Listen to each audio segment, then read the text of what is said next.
chapter is on the digestive system. The digestive system consists of the alimentary canal, which is your GI tract, and is for digesting food and absorbing food. Mouth, pharynx, intestinal, esophagus, stomach, small intestine, large intestine, and rectum, anus, and then I'm out. Accessory organs: teeth, tongue, gallbladder, digestive glands such as salivary glands, liver, pancreas. And here we have a picture of the general gut. You can see your mouth and tongue, and here's your salivary glands, parotid gland, sublingual, submandibular gland, your pharynx, this is your esophagus, this is your liver, gallbladder, stomach. The pancreas is this little yellowy tissue here. And then you can't really see exactly, but coming off the stomach is the first section, the duodenum. The second section is jejunum, and the third section is ileum. The ileum feeds right into the cecum, and you have your vermiform appendix, which is what's left of the original functional cecum in the human. Then your colon, we have ascending, transverse, descending colon, sigmoid colon, and out.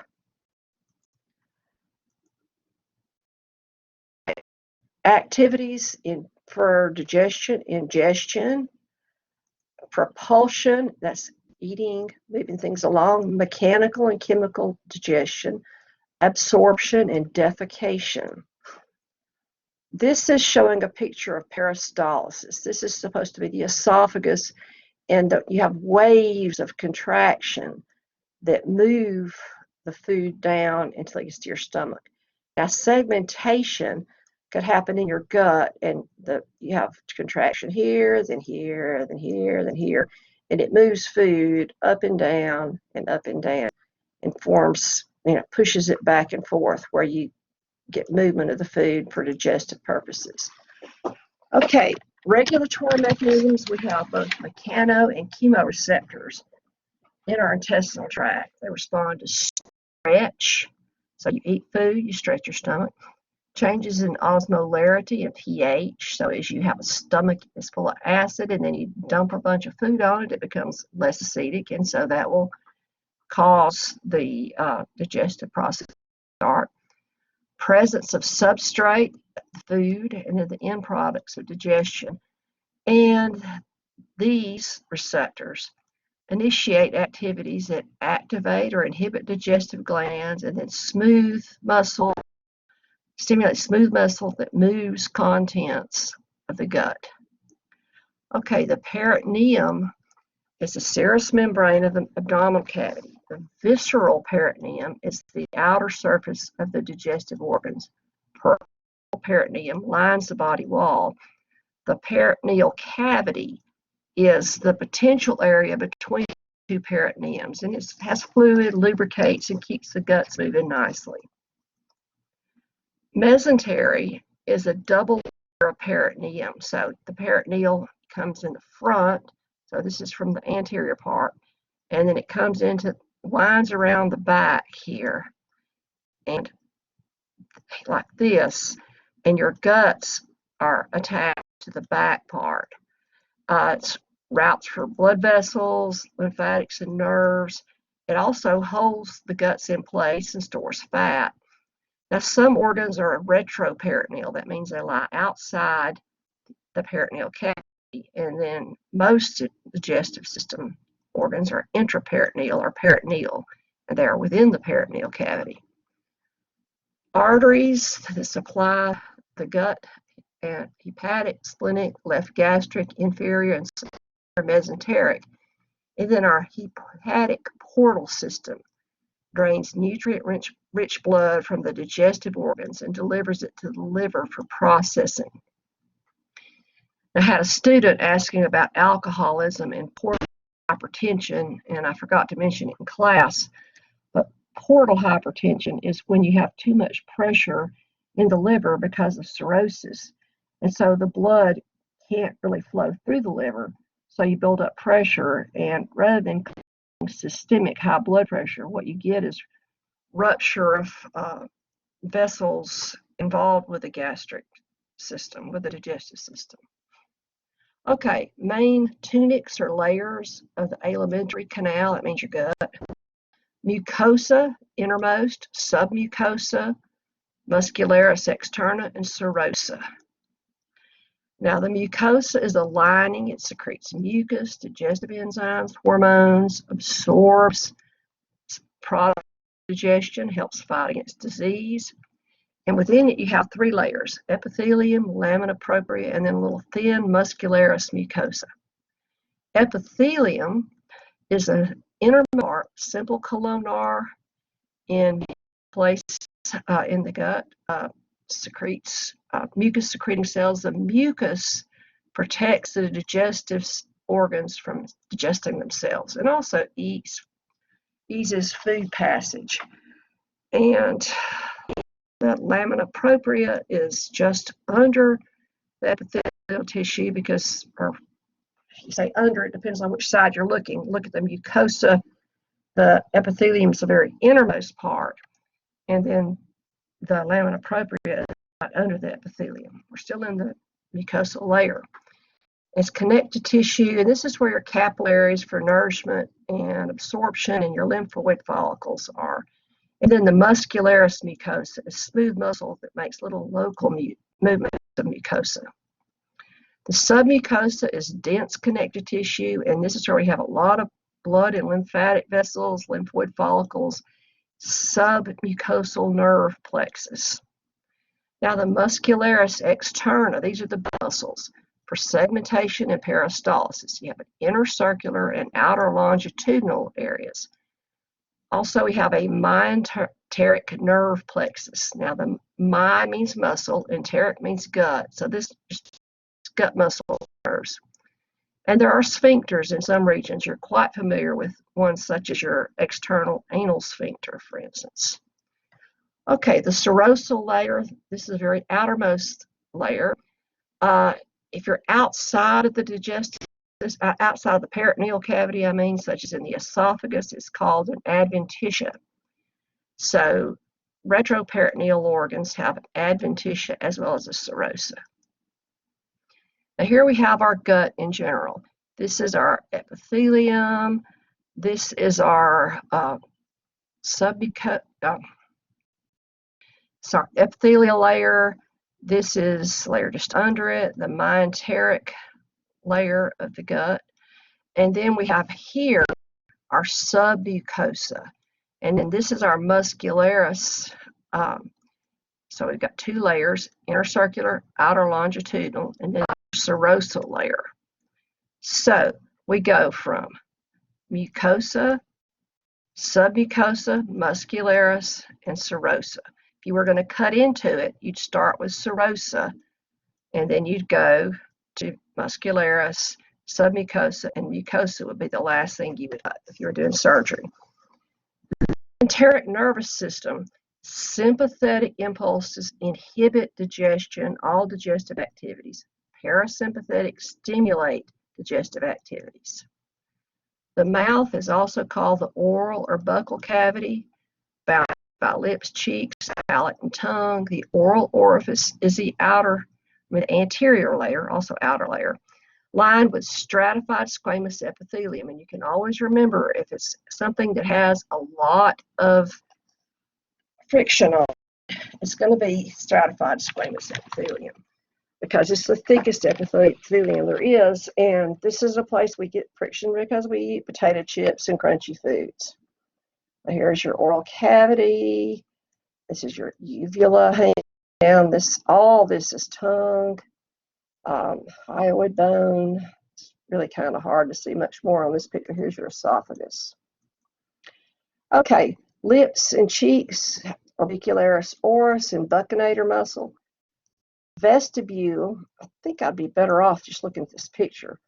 The vestibule here is between the gums and the lips. It's in here, like where you put your red man chewing tobacco. But please do that. It's disgusting. Okay, other things we have, the gingiva are the gums. Hard palate up here, if you notice, it's corrugated. And then the soft palate back here, it's got a lot of muscles. This is your uvula. These are your palatine tonsils here. These are ones they take out. Somebody said, which one do they take out when they say they're taking your tonsils out? These. They also usually reach up under here into the nasopharynx and get your adenoids. Okay, this lip is a labium, so this is a superior labial frenulum here. This is the inferior labial frenulum. This is the lingual frenulum. Now, salivary glands, we have openings for the ducts, those glands. Submandibular salivary ducts open right here. Sublingual salivary glands open here. And then our biggest salivary gland, which we'll talk about in a minute, opens up under these teeth. Okay, and we talked about the hard palate, the soft palate, but the soft palate closes off the esophagus during swallowing.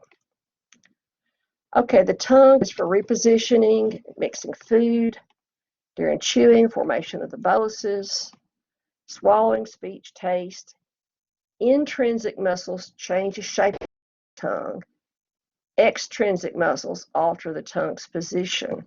So you stick your tongue out, that's an extrinsic muscle. The lingual frenulum attaches the tongue to the floor of the mouth. The surface, I think I did miss that other salivary glands. Let's see if I got a picture back here. Just like a real lecture, lost as could be. Okay, here we go. Nope, I can't find the picture. Okay, we probably have it eventually. Okay, the tongue has your papillae. The filiform provide friction. Whitish, give the tongue roughness. Fungiform, reddish, scattered all over the tongue. Circulate, V-shaped row in the back of the tongue. And all these three house taste receptors. Folate are on the lateral aspect of the tongue.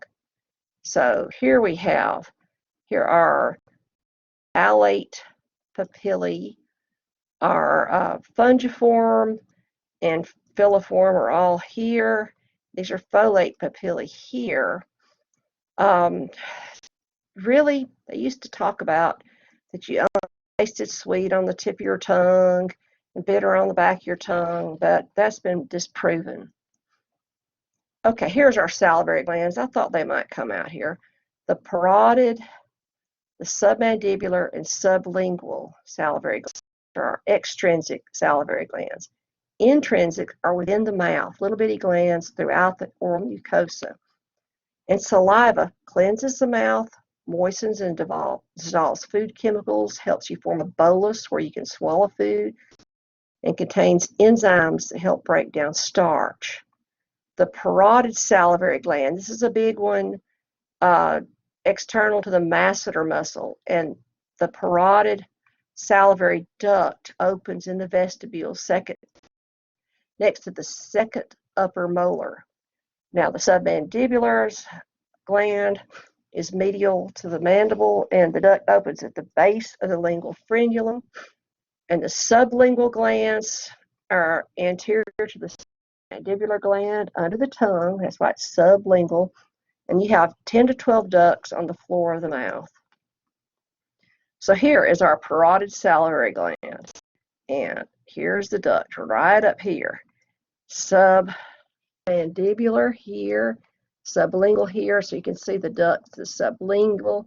The submandibular has ducts right here.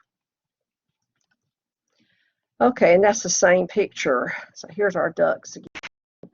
Submandibular, sublingual, and then the parotid here. You have the gland opening right here, which doesn't show on this picture, but it'd be right in that area. Okay, composition of saliva. Secreted by serous and mucous cells, mostly water, slightly acidic, has electrolytes in it, salivary amylase, and lingual lipase, mucin, some metabolic wastes, also lysozyme, IgA, defensins, and a compound that protects against microbes. Control of salivation, intrinsic glands in the mouth continuously keep the mouth moist, so they should be going all the time. And extrinsic only should start producing secretions when you ingest food and you stimulate chemical and mechanoreceptors in the mouth. Now, these are both stimulated by parasympathetic stimulation in cranial nerves 7 and 9. Now, you can even think about food and start salivating with these extrinsic salivary glands. Now, if you have sympathetic stimulation, like you're about to give a speech, you'll get a dry mouth because sympathetic stimulation inhibits salivation, and that's xerostomia, no saliva, your mouth's dry. Okay, teeth. We have our primary and our permanent dentitions. 20 deciduous teeth, and they've all erupted by about age 24 months. Then the roots will be absorbed as the new teeth come in. 32 permanent teeth, all except the third molars, erupt by the end of adolescence. The third molars are your wisdom teeth, and they take longer to come in. You can see the little deciduous teeth here being pushed out by the permanent teeth. Incisors are for cutting. Canines are for tearing or piercing. Premolars and molars have crowns with cusps for grinding or crushing food. Now here's your incisors, your deciduous teeth, and these are your permanent teeth. So incisors, essential, come in 6 to 8 months. Lateral, 8 to 10 months.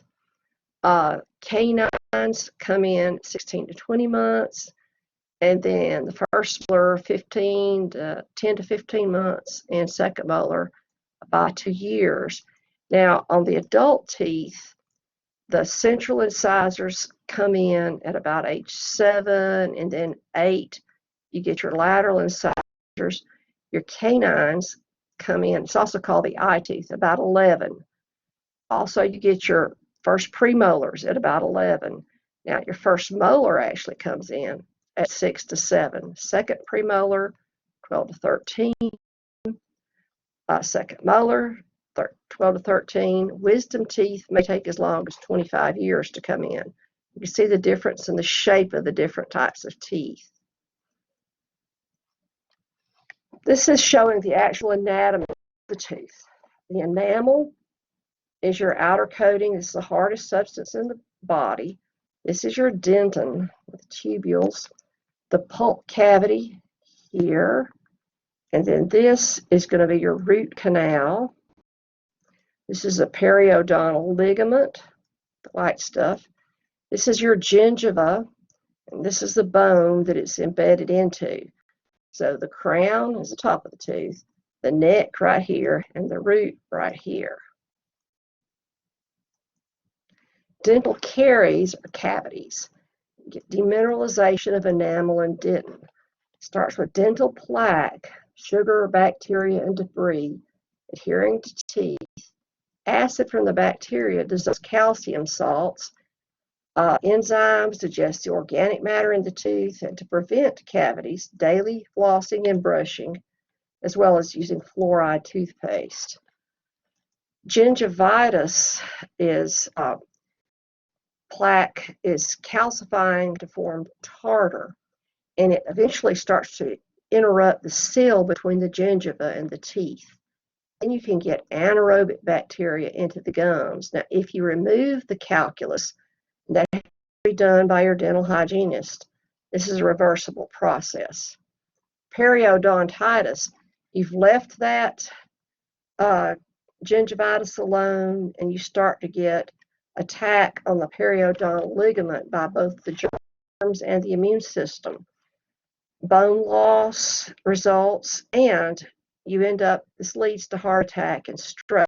Now, the reason for this is because as a little piece, you have this horrible germs, you chew a little piece of this germs, breaks off, it bleeds, you seed your bloodstream, and any little place you had in these arteries tends to, any little place you had this has inflammation, these bacteria feed in. So the way I got my kids to brush their teeth was tell them if they didn't, they were going to have a heart attack and die. That's probably the best way to get them to do it until they find out about the opposite sex, and then they'll brush them voluntarily.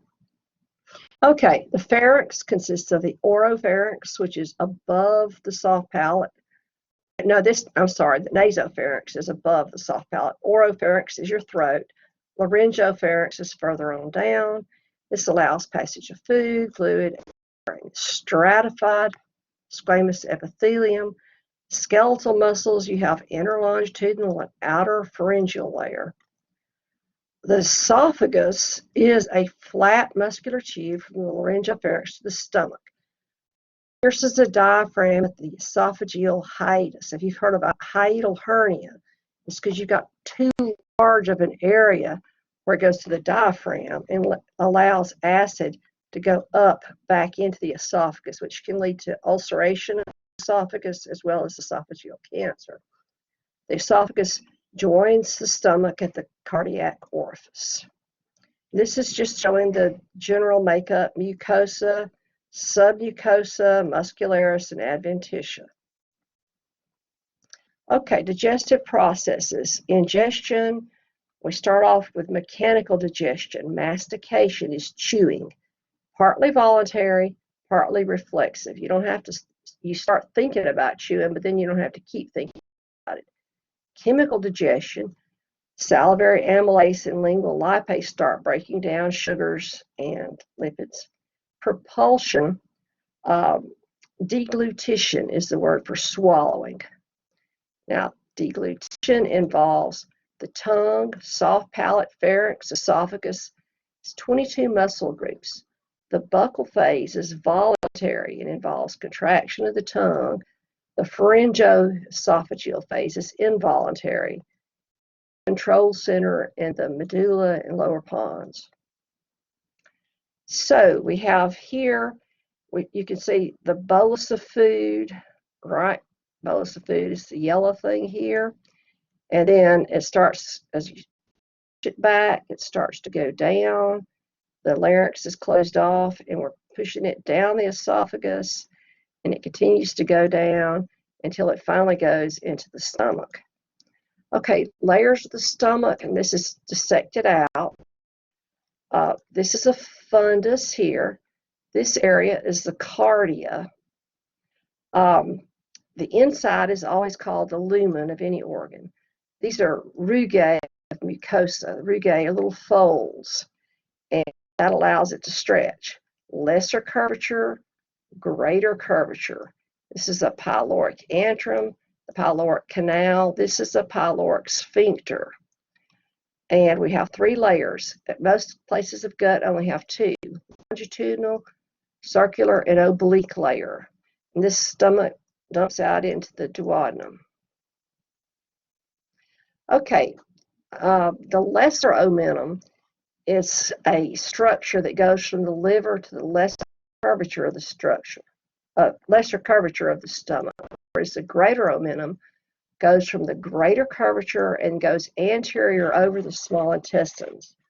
And this is a picture of very dead, sort of rotten greater omentum, but freshly, it looks like, if it's a fresh tissue, it looks like lace and fat.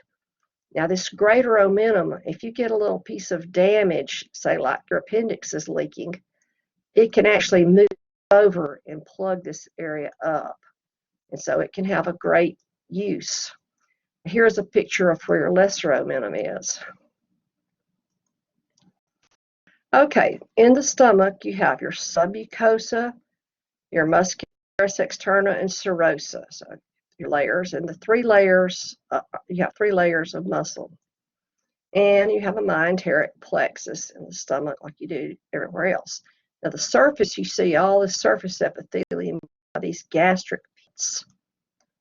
Okay, simple columnar epithelium composed of mucus cells. Now, mucus traps bicarbonate-rich fluid under it, and then you have gastric pits that lead to gastric glands. Now, guts, stomachs are made out of food, and so it's extremely important that they don't digest themselves. So this is why you have the mucus and the bicarb.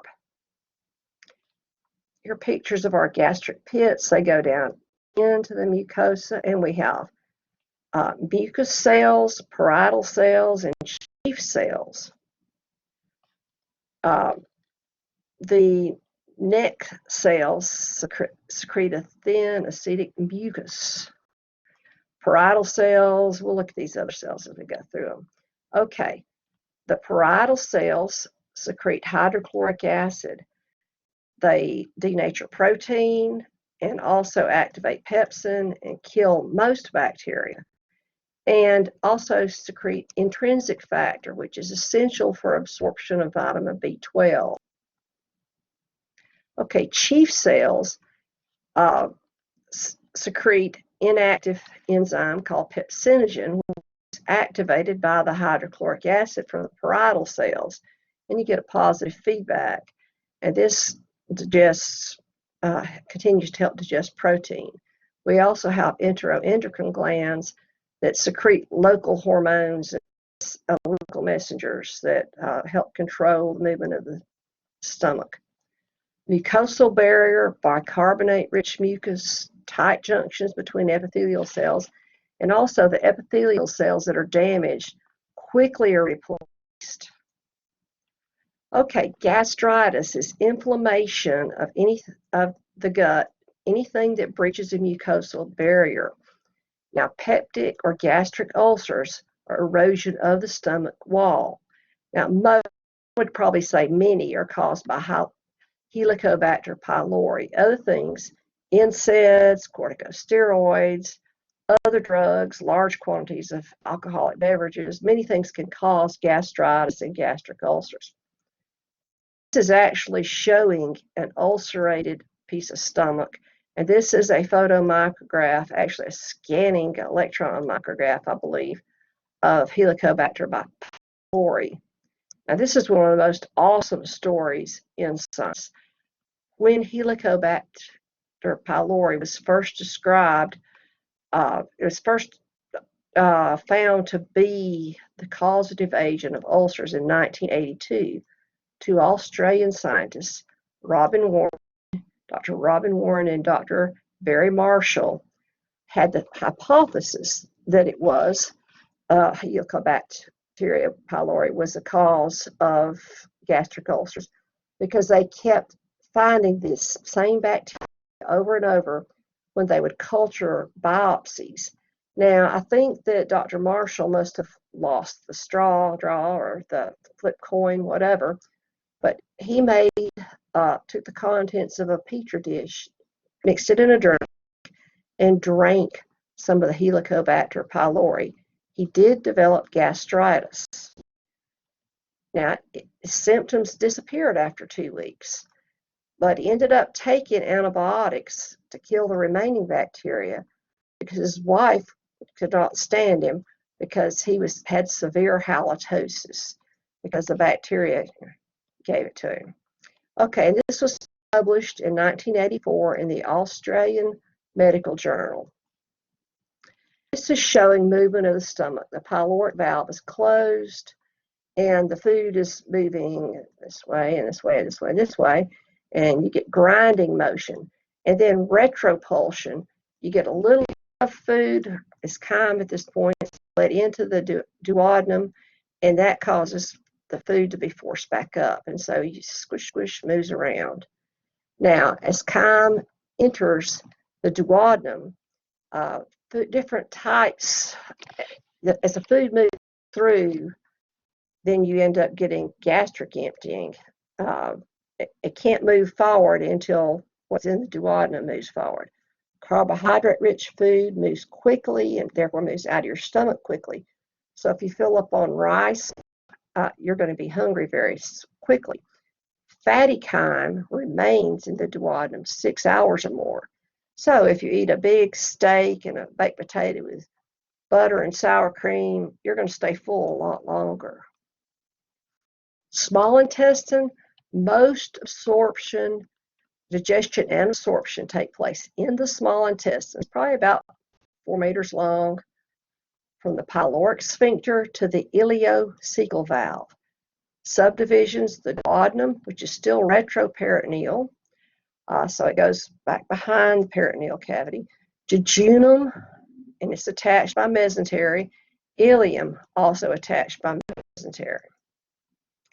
And this is showing a general picture of gut in general. This is the inner lining here. Well, here's your vessels here, and this would be in your mesentery. You have the fold, the outer layer, and your hepatic portal veins, hepatic portal vessels taking blood out to the liver. On the inside, you can see your villi and then your microvilli, and that tremendously increases the amount of absorption area you have, the villi and the microvilli.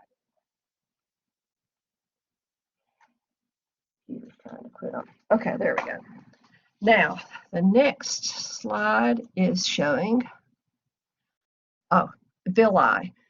These are finger-like extensions, about 1 millimeter high of the mucosa. That's for absorption, the increased absorptive surface. And they also have goblet cells squashed in between their cells that secrete mucus. Microvilli come off of the projections off of the villi, and they create a border.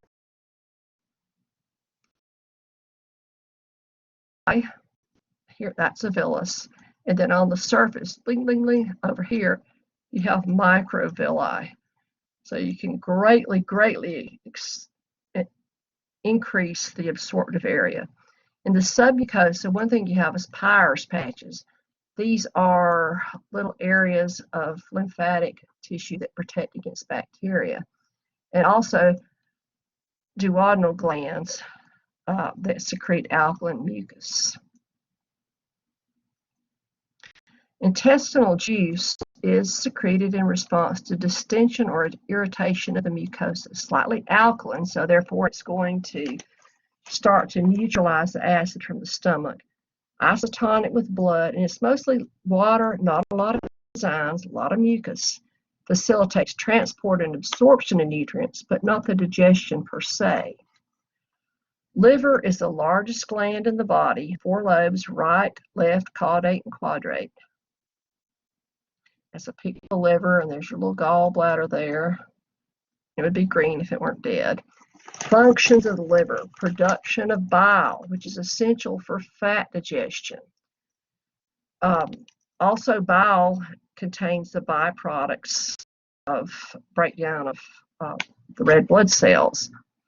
Okay, production of plasma proteins, production of cholesterol, conversion of excess glucose into glycogen for storage, regulation of blood vessels of amino acids, processing of hemoglobin for its iron, so it recycles the iron, conversion of poisonous ammonia to urea, which will then be excreted in the urine, clearing the blood of drugs and other substances involved in blood clotting.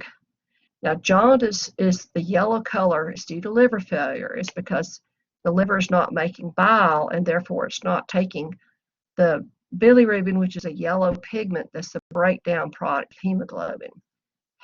Hepatitis, inflammation of the liver, often caused by a virus. Cirrhosis is scarring of the liver. It's often due to alcohol abuse. Okay, bile is yellowish green, alkaline solution. It's bile salt, cholesterol derivative, and bilirubin, which is formed from heme, and cholesterol, neutral fat, phospholipids, and electrolytes. The gallbladder stores and concentrates bile. So then when you eat, it releases bile into the cystic duct, which then flows into the bile duct. So here's your gallbladder, and then we have our common hepatic duct, bile duct. Now, something that I think is important, I never really understood when I was in school, and I think this picture has done me more good to understand it. Pancreatitis, this is our pancreas here. It's a life-threatening illness because the pancreas starts to digest itself, and your patient will die if it's not treated, and sometimes they will if it is treated. But one of the things that one needs to do is check that patient for gallstones. Now, if you look at this, if you had a little gallstone right here, I need to probably get a different color. There's black.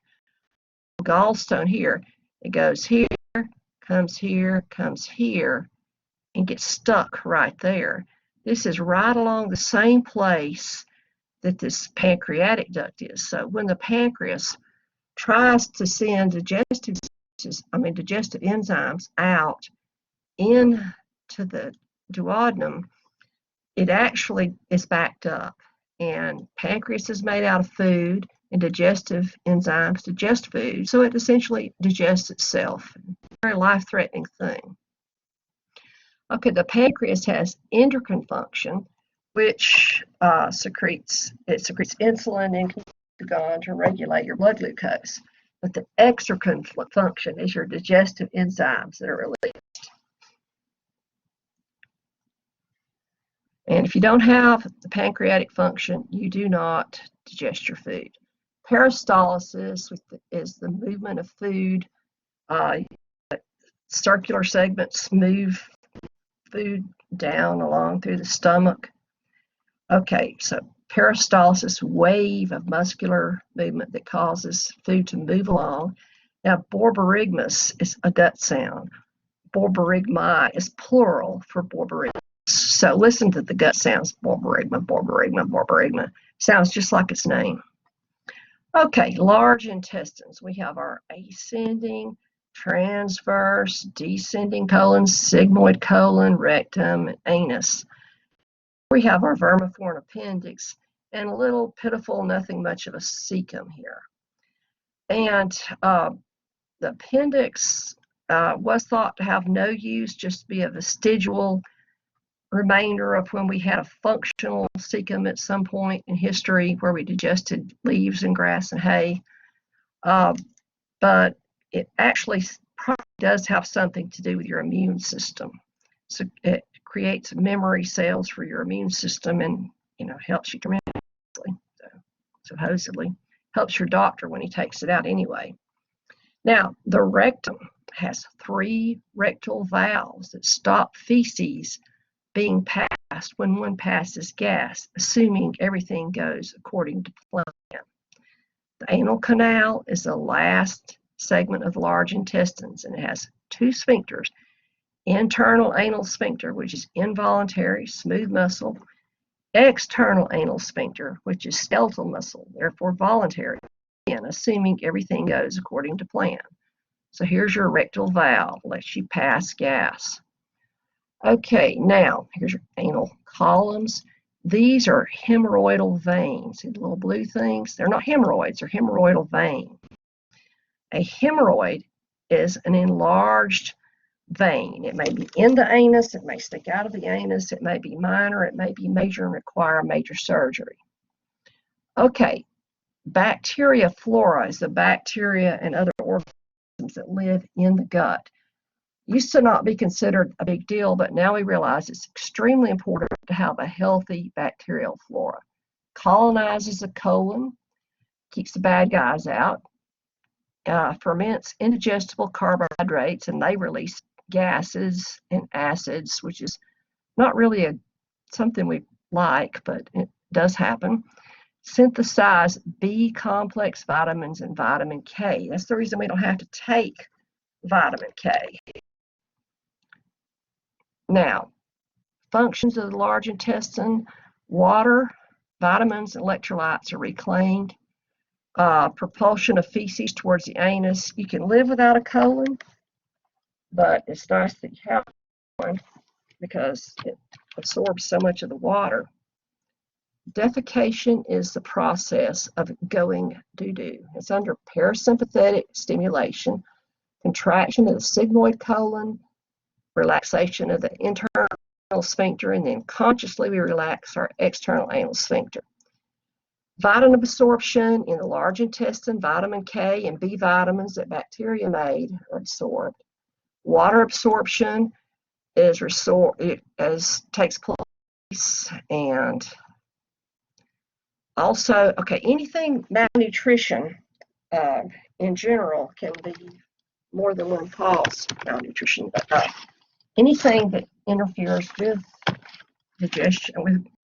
digestion or absorption, delivery of bile, not having delivery of bile, not having pancreatic juice. Without your pancreatic juice, you're not digesting food. Damaged intestinal mucosa, like maybe you have an infection or a virus. Gluten-sensitive enteropathy, celiac disease. This is an autoimmune disease that causes you to react to grains except rice and corn, wheat basically.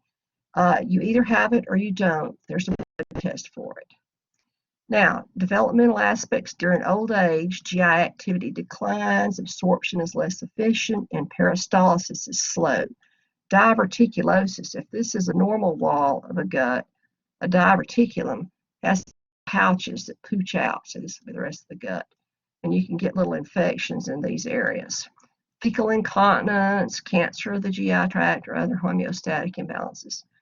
Cancer of the stomach and colon rarely have signs or symptoms. The metastasized colon cancers cause liver cancer. Prevention, regular dental hygiene and medical exams. The CDC guidelines for colonoscopy. Regular screening beginning at age 50. And if they find a little polyp like that, it can be taken out. Also, they do a fecal occult blood testing. Colonoscopy starts at age 50, and you do it every 10 years until age 75.